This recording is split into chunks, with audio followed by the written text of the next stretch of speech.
Angry Birds is a gaming series made by Rovio, which follows the narrative of some weird ass birds fighting off crack cocaine addict drawn pigs, who are stealing the eggs from the birds for some reason. I actually had to look up the Angry Birds lore to find out that they want these 3 eggs in particular for like every single game just to eat them. Like, it makes no goddamn sense. Why do they just want to eat these 3 eggs in particular?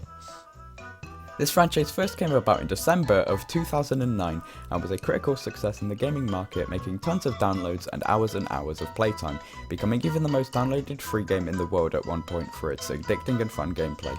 This success, however, didn't go unnoticed by Big Rovio, as they saw these amazing numbers and decided to grab the chance to make as much money from it as possible.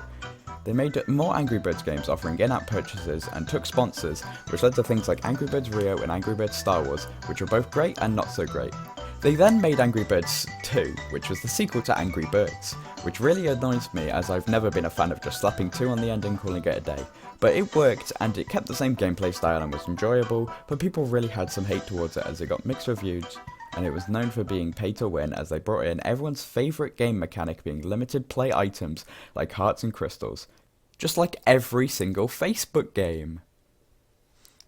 Next up is the part of the video where I complain about the spin-offs and how shitty every game is, but before that I want to bring your attention to the fact there's a 57.8% chance you're sitting there and you aren't subscribed to my channel, which is a shame as you miss my daily uploads minus the days I don't upload.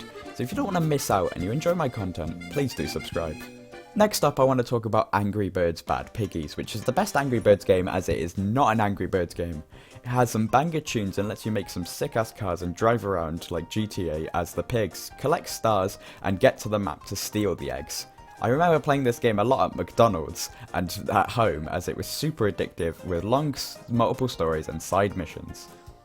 Next up is Angry Birds Epic, which despite it being called Epic, it is in fact not made by Epic Games. This game was very pay to win, and it was an RPG with unbalanced classes, locked behind a paywall, and an arena mode that Plants vs Zombies would later steal from. After this, Rovio decided to stop putting effort into their games as they made every single new game into a match 3 and removed every single other games except for those, so they wouldn't be overshadowed by them. Due to this, people no longer like Rovio, and the Angry Birds franchise as a whole is now dead, and people just pirate the older games since they are the only good ones, and I'd rather step on a landmine than play 10 quid for a couple of games of Candy Crush. That's it for today's video. Please like and subscribe, and like and share, and like and subscribe.